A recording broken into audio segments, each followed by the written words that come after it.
Welcome to Maynard Tools and Career Tools. Today, we've got the second half of our guidance on systemic career documentation. I'm just going to say it again, guys. You got to have your ducks in a row. You got to keep your powder dry because you never know. Despite even if you're a good performer, and in light of COVID-19, I think we can safely assume that, unfortunately, the axe will cut deeper than it ever has before. This is the worst economic event I've ever seen in my nearly 60 years. And so we need to keep our powder dry and have our ducks in a row and all those other aphorisms to make sure that we can take care of our families if for some reason we end up unemployed. So here we go, part 2.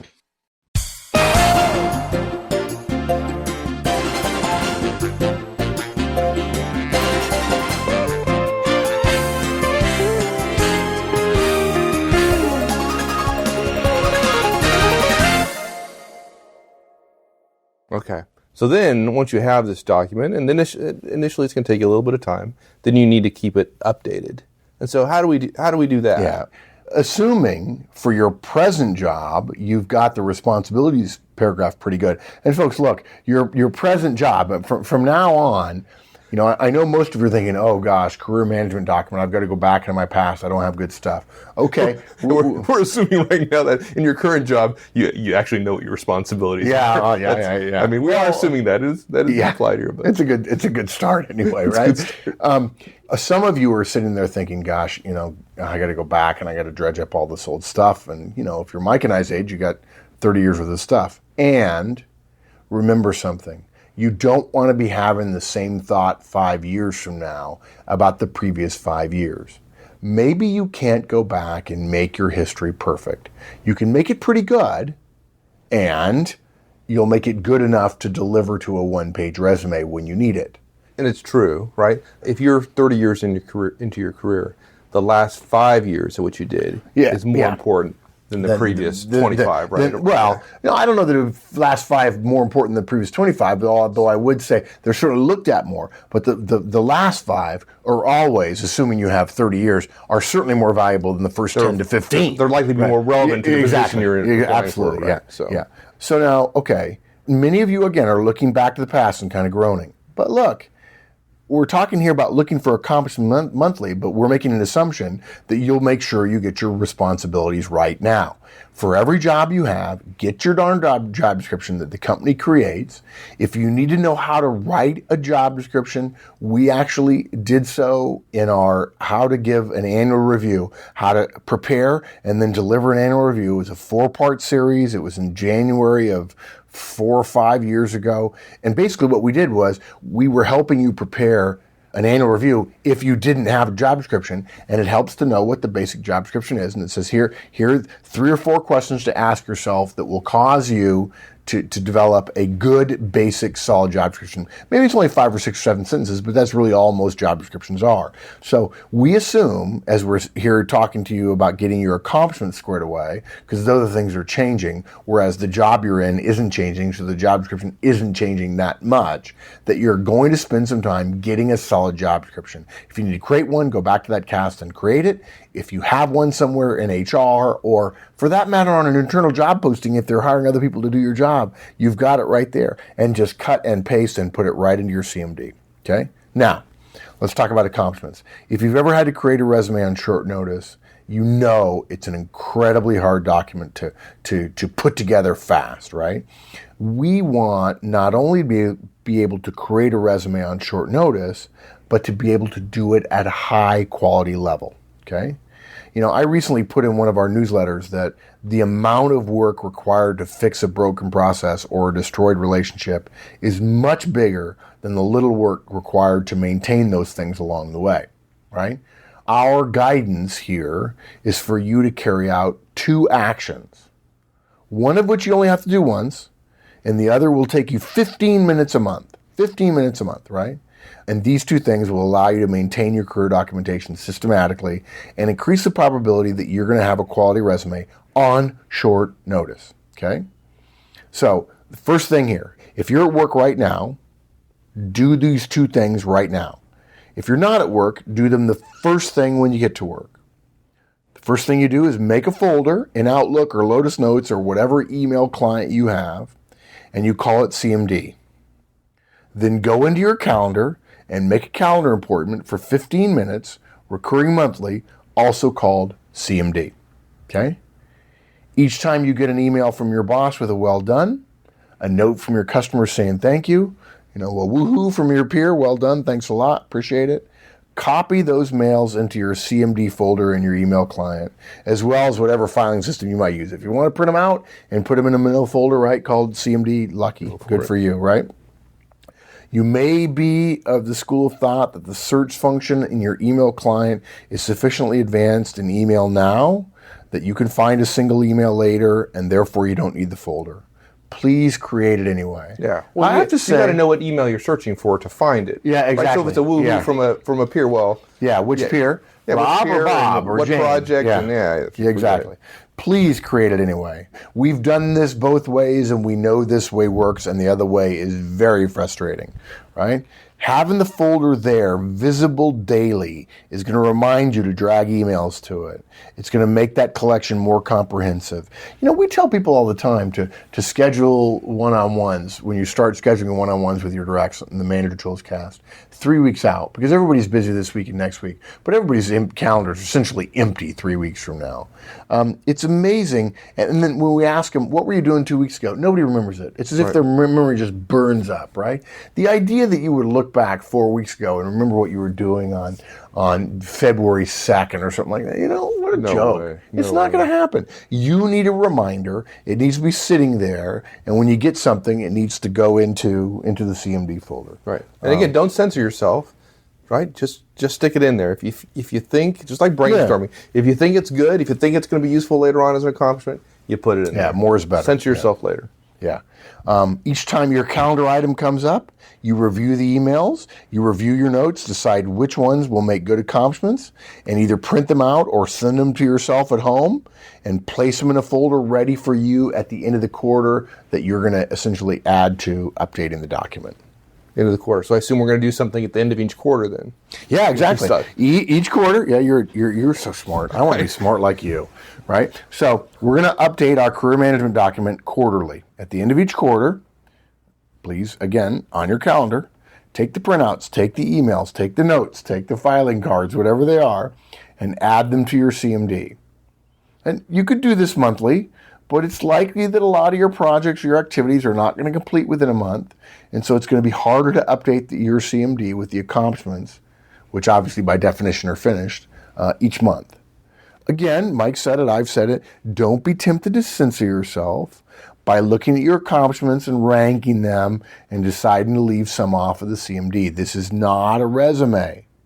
It could be that minor accomplishment or that project is one that demonstrates a particular essential skill for your next role.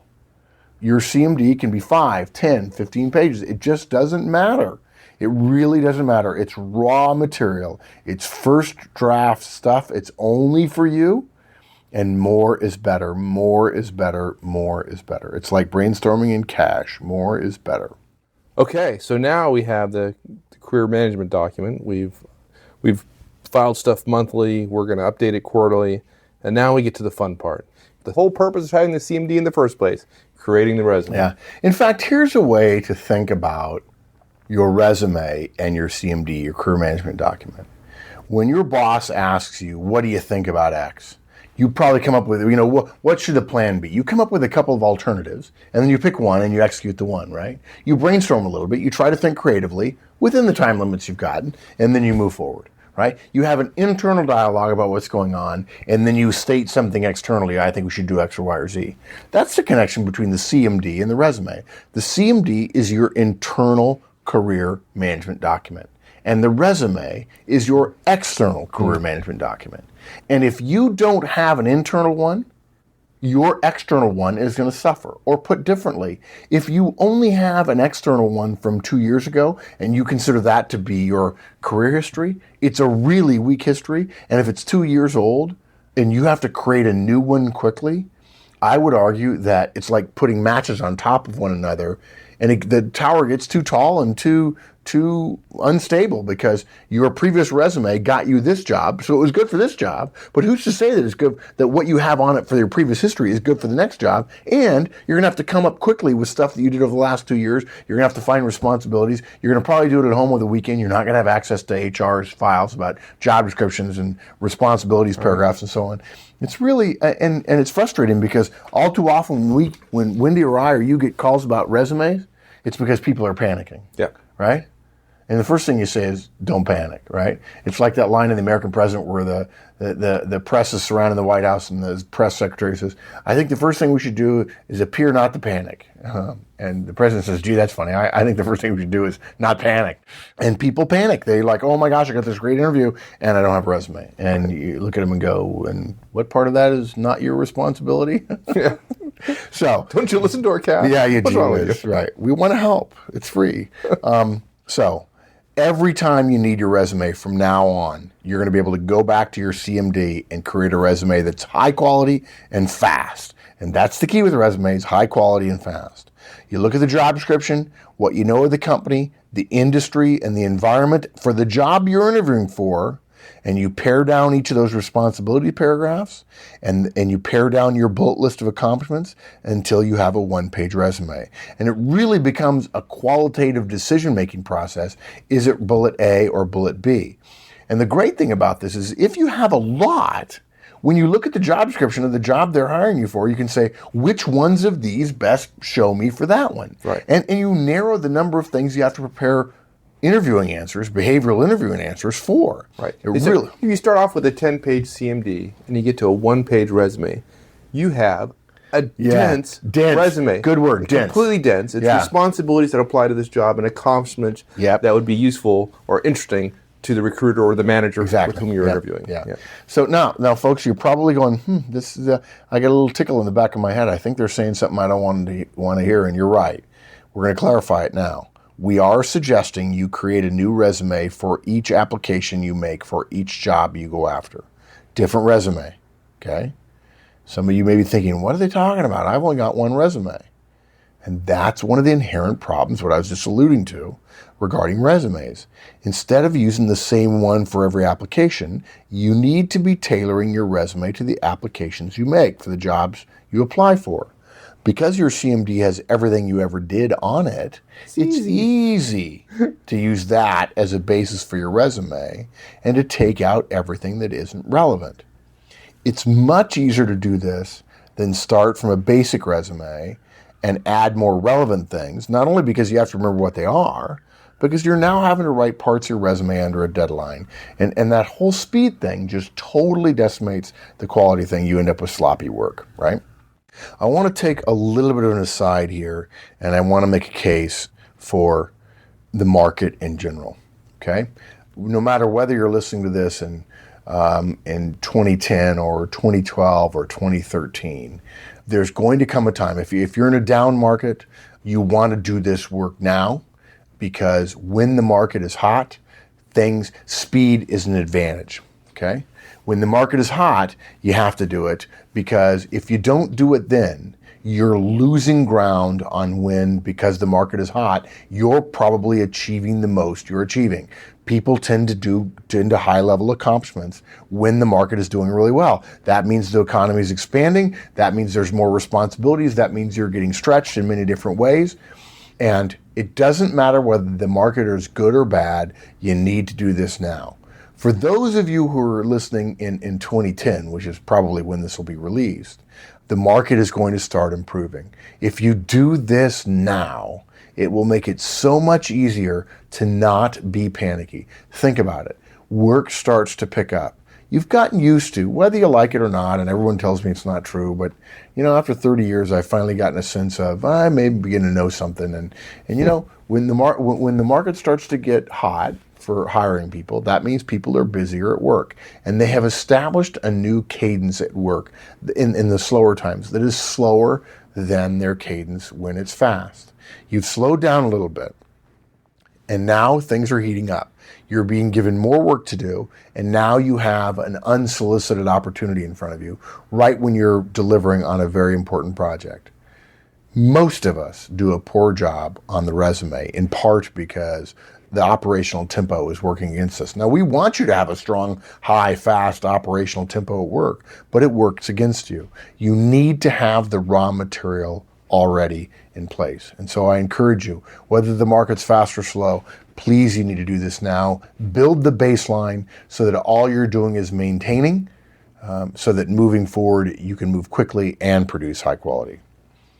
Okay, now look, if you're wondering what to include, go through the requirements of the role you want and include any responsibilities and accomplishments which are directly applicable, okay? Then think for a little bit about the wider environment. Is the company going to be in a cost-cutting mode? Then maybe you need to include cost reduction accomplishments. If you know they're exploring outsourcing, right, and you have experience in outsourcing, include it. If there's a push to go overseas and you have expat experience, definitely bring that up, or bring up a foreign language experience, for instance, okay? The more hard work you do now, the more you'll be able to focus on what are they really wanting in this job, rather than trying to write a resume. And it'll be the difference between trying to sell a car and trying to, because you have it on the lot, and trying to understand what it is the customer wants and making sure that if the customer chooses to buy, they're going to have chosen something that is exactly right for their needs, because you'll have known what their needs are. Okay, 2 more thoughts on what to include on your career management document. You've got to include at least one accomplishment which demonstrates you can successfully carry out the core responsibility of your role or your job. We see hundreds of resumes for project managers which don't include anything about on time, on budget, delivery, within scope, delivery of projects. To me, this is a red flag. This is like putting a responsibility bullet. I immediately think, oop, didn't have any good accomplishments, and oop, might have gotten fired from the job, wants to hide the fact that he got fired, so he's just going to list responsibilities because he clearly didn't have any accomplishments, right? Software developer, but never developed any software. Yeah, what they would say is, well, of course I developed a lot of software. Well, but it's not on here. Well, I know, but it's on. But I did it. I said, but how do we know? Well, I mean, everybody knows I did that. I mean, and how well that's did the primary you do it? job? And how much did you do? How well? Yeah. How fast did you do it? And this goes What back quality level? to one of Horstman's laws about interviewing. You don't get credit for the things you've done. You get credit for the things the recruiter or the hiring manager knows you've done. And unless you get an interview where you get a chance to talk about yourself more, all you get credit for is what's on your resume. And if your primary job is project management, then you ought to have 1, 2, 3, 4, 5 bullets about project management. Right? And that's the great thing about the career management document, is when you have a career management document, you don't miss those basic job things. Now, what people always have on their resumes are the special assignments, the unique situations, the unusual situations that people remember, because memory works that way.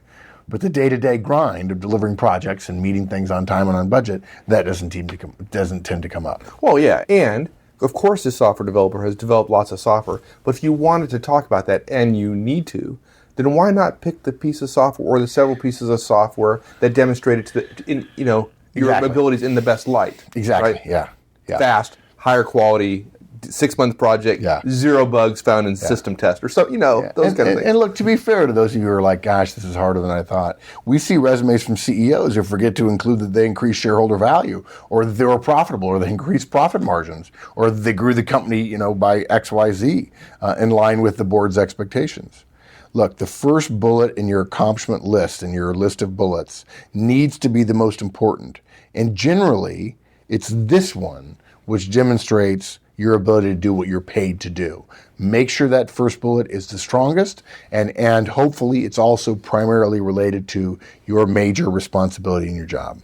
Now, how about things like, they're important certainly to the individual who did them, but raising money for charity, boats rowed across oceans, leadership of the company baseball league team, that kind of stuff. It's funny. We do see a trend. Candidates telling hiring managers what the candidate wants them to know. And I've been trying to hint at this with the car salesman thing. Look, those things are important, right? Your community involvement. But I think in the last 20 years, community involvement has taken a bigger, people say, oh, companies want a whole person.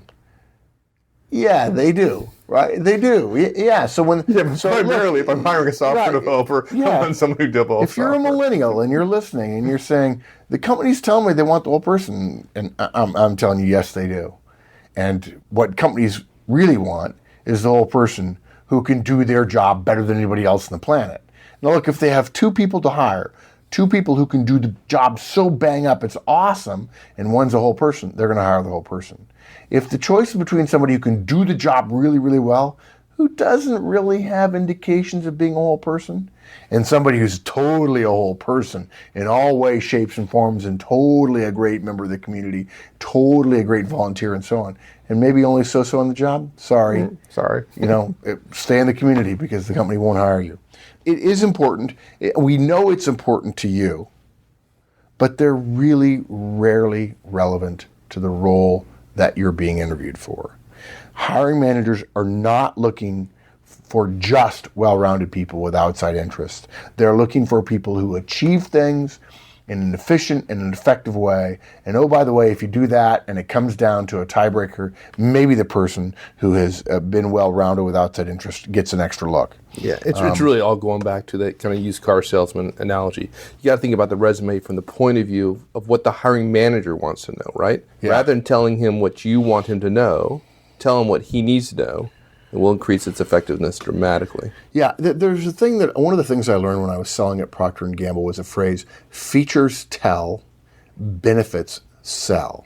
Now, an example on a car would be, a feature is something that a product has or is. For instance, most cars come with a bumper, right? And the feature of the car is it has a bumper, right? And most people would say, well, yes, I definitely want that feature on my car. But actually, people really don't care about the feature. What they want is the benefit the feature provides.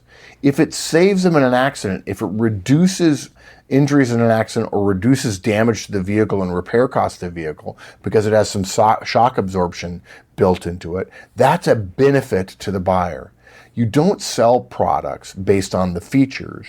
You sell products based on the benefits to the buyer. You may have the exact same features as somebody else, but they do a better job of showing that person, the hiring manager, of how their features are a benefit to that company. And you can't get to the benefits discussion until you think about what it is the company wants. I don't say to myself, I want feature X. What I want is benefit Y. And I don't care if you have feature X, Y, or Z, I want benefit Y. And if somebody over here has feature A, but they show me how it benefits has a benefit of Y to me, that's the person I'm going to hire. Even if it doesn't make sense to you, even if you think it's obvious they should hire you, the question is, do they believe you have the right benefit, that you provide the benefit, whatever your features might be. And if you're creating a resume quickly and you're just doing it off the top of your head, you're probably only focusing on your features and you're not thinking about how to sell yourself.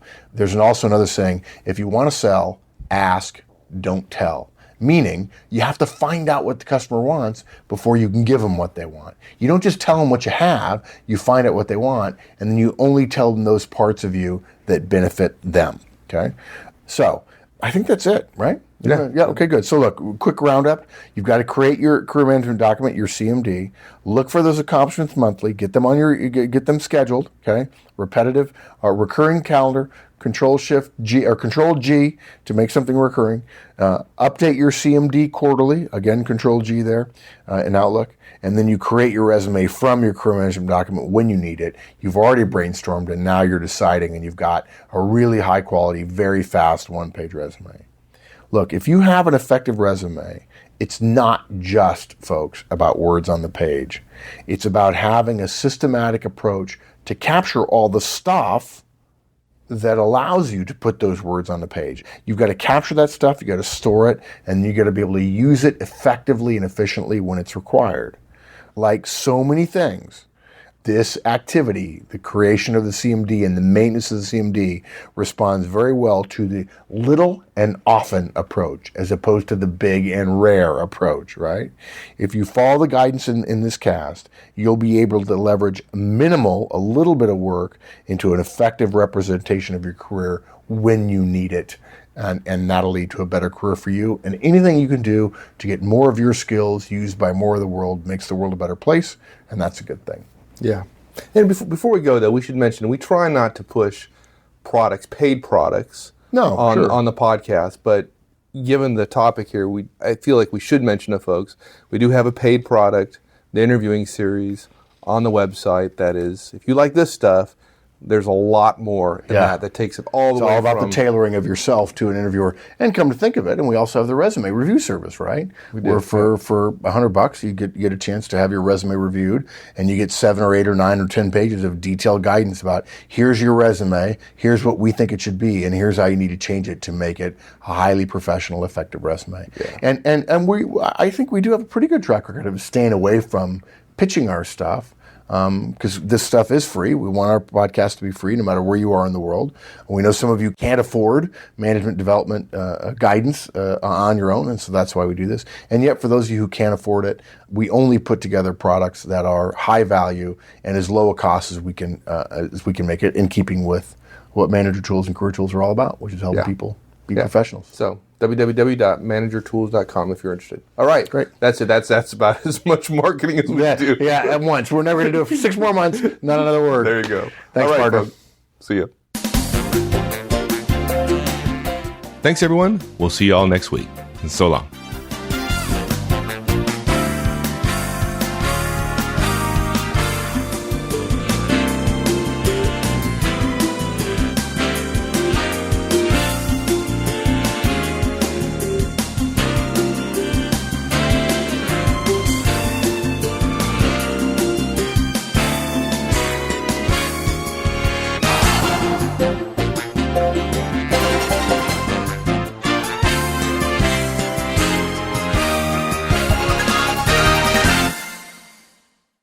That's it for our guidance on systemic career documentation, guys.